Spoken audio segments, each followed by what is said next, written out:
Raising teens has never been an easy job. It seems to be getting harder as the years pass.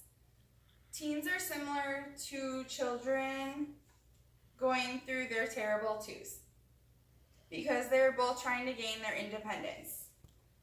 Communicating with teenagers can be difficult. At times, with some education, time, and patience, you could have a more open communication channel for communication with your teenager. Today, I would like to just talk to you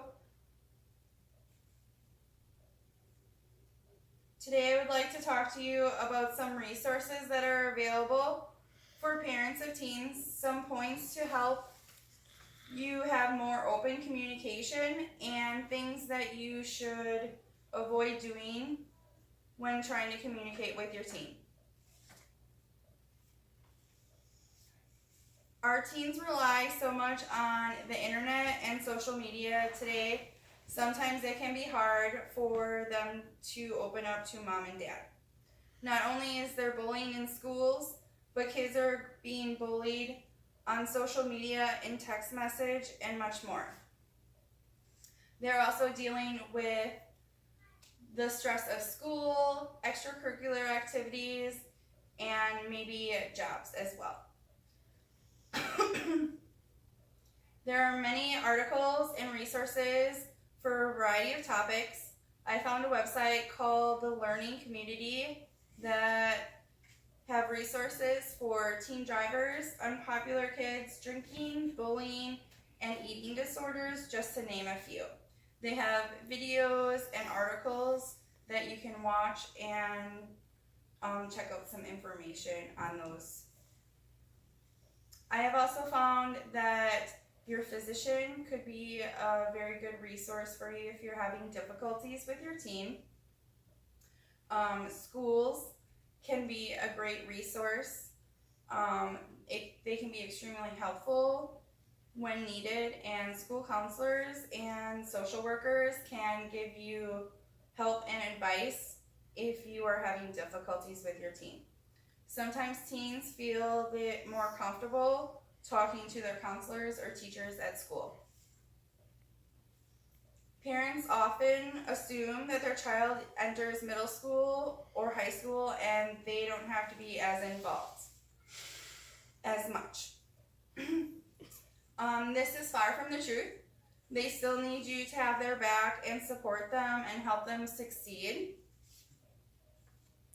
Some suggestions for better communication with your teenager. Make sure that you're listening. You can learn a lot by sitting back and listening.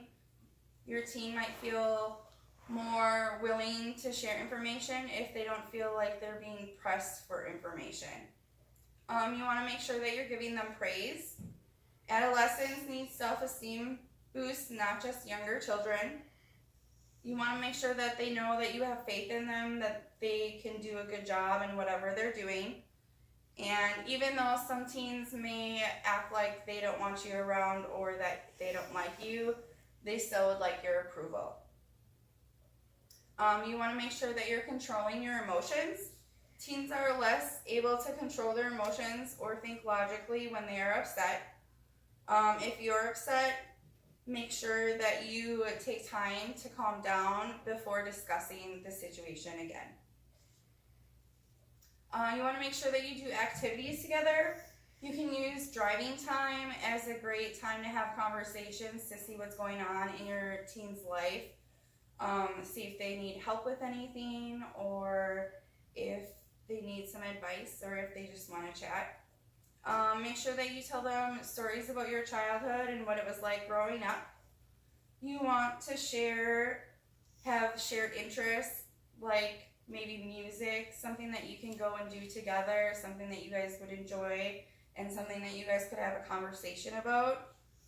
You also want to make sure that you're talking to your teen daily. You want to be observant. You want to pay attention when you notice changes. And if you notice changes, make sure that you're talking to your teen about it. Because if they're having issues, you could then use the resources and maybe get them some help that they might need if you're not able to help them.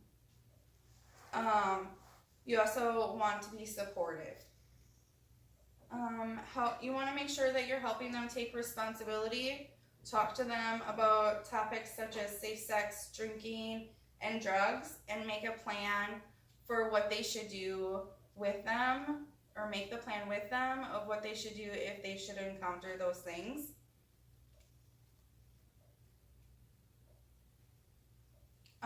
Things to avoid when communicating with your teen. You want to avoid negative communication. It's a common cause of conflict.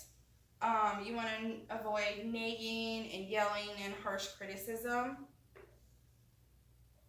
And avoid being demandative and standing over them. You also some actions that you want to avoid when listening to your teenager. You want to avoid being angry or impatient, or have angry or impatient body language.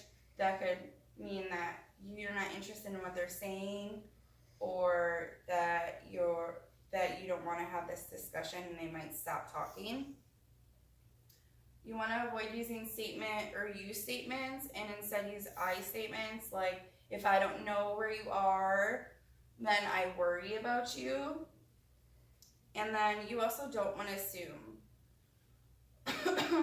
So if you use the resources that are available, and you make sure that you have a good open communication with your teen, and that you're talking with them daily, you could have a much better open communication channel with your teenager.